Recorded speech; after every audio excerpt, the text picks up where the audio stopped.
Welcome back, everyone, to another installment on this series. I don't have a name for this series, and I don't plan to. In this episode, I want to talk about the fact that I'm not going to be doing Dungeons and Dragons videos on my channel. Now, if you don't know what I'm talking about, I've advertised this a couple of times that I was going to do Dungeons and Dragons videos where I use ChatGPT as the DM. And I talked to a lot of my friends about this. About, hey, what do you guys think about me doing ChatGPT as the DM and I'm the player, and then it will do like a bunch of scenarios that I play. Same character, but different scenarios. And they loved that idea. And I talked to my family about it. They loved that idea. I posted on Facebook, and it people liked it. It wasn't until I started talking about it in this series that I used a separate AI to edit, which it didn't do a very good job. It did make interesting reels, but I was always asking it to get me the funniest clips that it could find.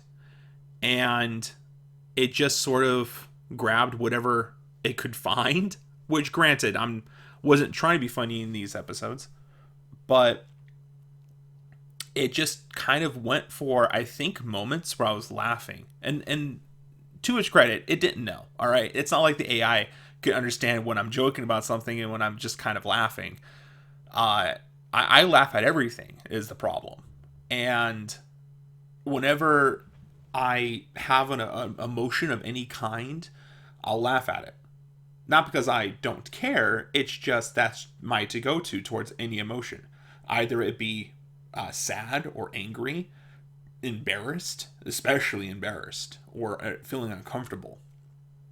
Any powerful emotion whatsoever would pretty much make me involuntarily laugh. Which is why I really love the movie Joker, because that character I kind of connected with. I don't have what that character has. I don't even remember what that character had, but I don't have the compulsion.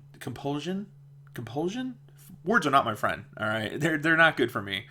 Um, but I don't have the need to laugh at everything. It's just laughing is sort of an involuntary thing for me for everything.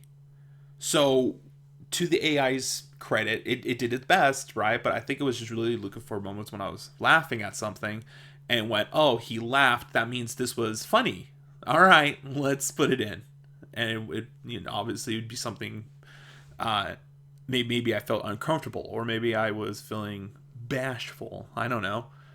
But there are times when I'll even hear something funny and I won't laugh. It was funny. I found it funny, but it's not because I don't know that I'm supposed to be laughing towards funny things. It's just laughing to me is not the same thing as this to everyone else. I will laugh at everything, but it doesn't mean that I find everything funny. It's just involuntary.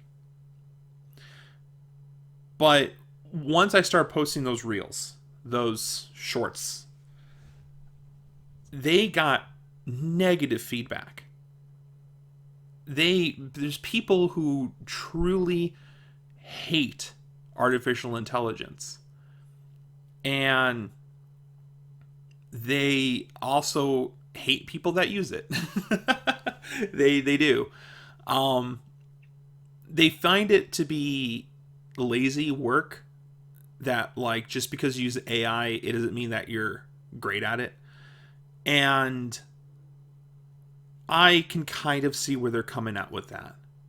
I can kind of see it. It lacks soul. You can feel it. Like when you see AI generated videos, you can tell it's AI.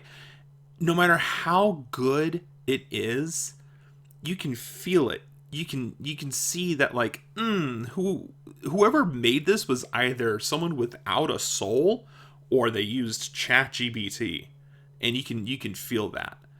And at first, I thought I enjoyed watching AI generated videos, but the more I watch, the less interested I am.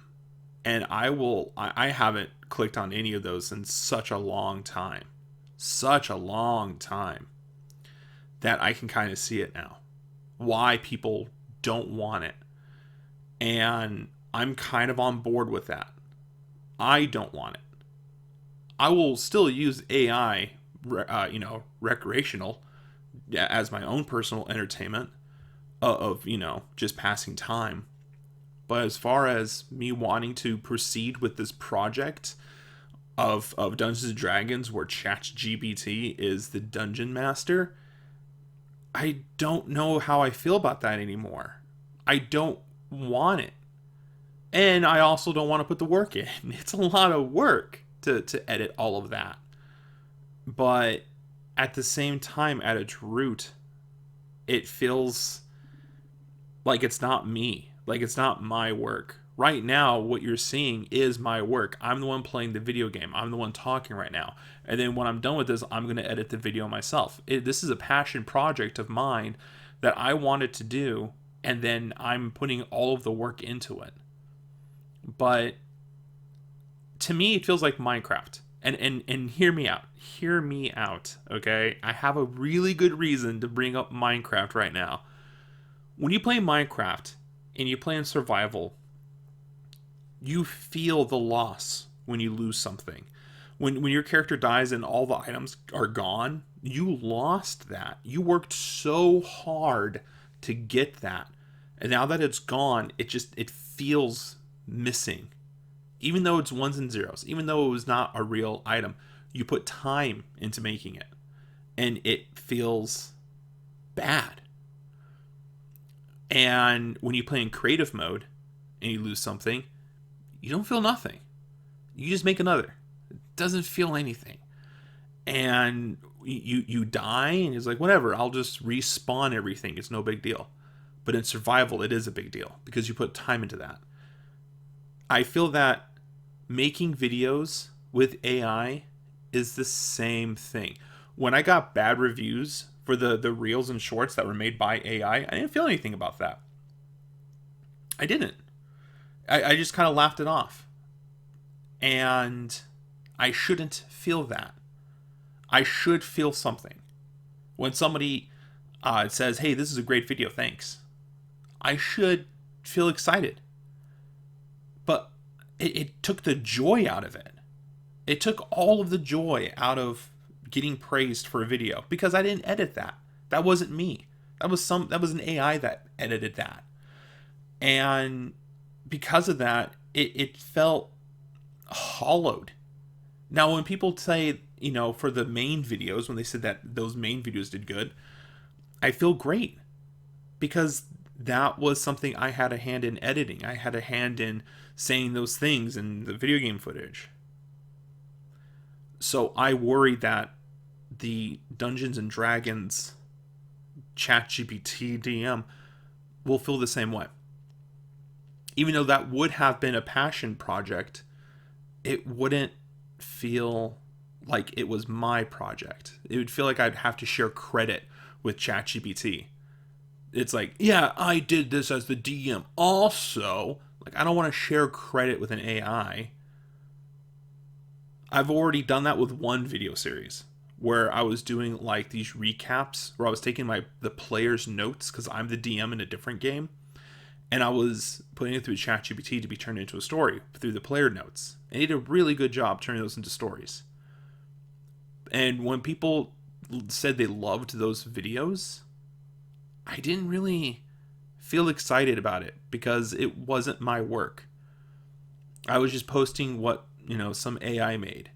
And it just felt hollow. And I made one episode and I did not make another. And there's a lot of friends who asked me if I'm going to make any more. I don't feel it. The current situation I have right now, I can't because my computer has a hard time editing long videos, which is why these episodes are only, roughly below 11 minutes. But I don't know how I feel about using ChatGPT in my videos. I've thought about taking some of the ideas and turning them into stories, but even then, that would be generated by ChatGPT, in that I'd probably never have to tell anyone. I could probably just be like, oh yeah, I made this, but like in my soul, I would know I didn't know it. What? I would know I didn't know it? No, no. I would know that I didn't do it. And to me, it would feel dishonest. And I don't want to be dishonest. I love being genuine. I love being truthful about what I'm saying. And if I was to start taking these stories and being like, oh yeah, I did this, and secretly I was using an AI, well then, I'm a scumbag. I lied. I'm not going to take credit for something made by something else. If I'm going to take credit for something, I want it to be my creation. And because of that, I'm not going to do the Dungeons and Dragons ChatGPT videos, because then I'd have to share credit with an AI, and no one wants to watch it anyways because it's generated by an AI. And honestly, I don't blame them, because it lacks a soul. Thank you for listening.